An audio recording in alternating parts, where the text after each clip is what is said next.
Class A, keep left. So, I belong to Class A, I have to keep left. Ayan. Swerte ko na lang because I do reduce speed. So, kailangan mahina tayo. 80 lang yung takbo ko dito.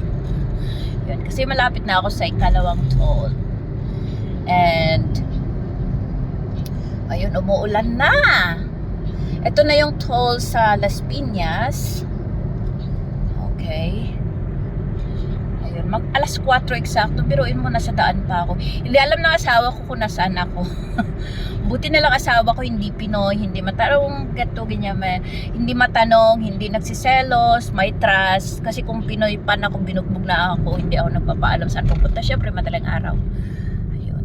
So, hurry up. Mali pa ako ng pasok doon, wala. And dito wala. And then I have so, ito. Andito naman na toll ko is 20 plus. Ayun. O, diba? 33 pala. So, ayun na. Ito na 33 pesos lang yon. Umuulan pa nga, oh.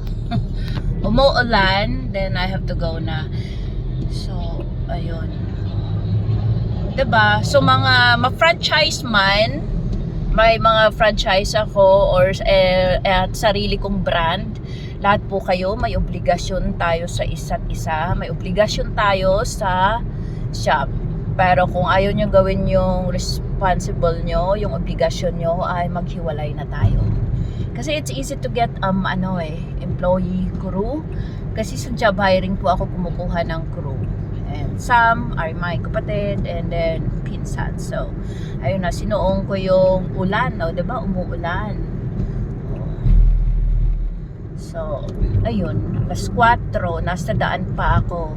Dapat itutulog ko na lang to. Kung laging ganito, wala. So, yun, itcha-charge ko yung gasolina ko and sa toll gate, sa toll fee ko. Hindi pwede lahat libre. Lalong especially na sa mga sumusweldo ng minimum above. Kasi may pasweldo po ako pinakamababa, ayun, 500, 600, 700 pesos, which is minimum yun. Above pa nga yung karamihan. Kasi malakas naman talaga ang yung iba kong shop. So, yun lang. But anyways, magdadrive muna ako. Because, wala So, Pacific Drive, ayun. O, diba? Nakipagsapalaran si Darayday. Dapat nakatulog pa ako ngayon kasi alas 6, nag-iikot na naman ako. So, pag may dala akong ice, karne, kung ano-ano pa, wala.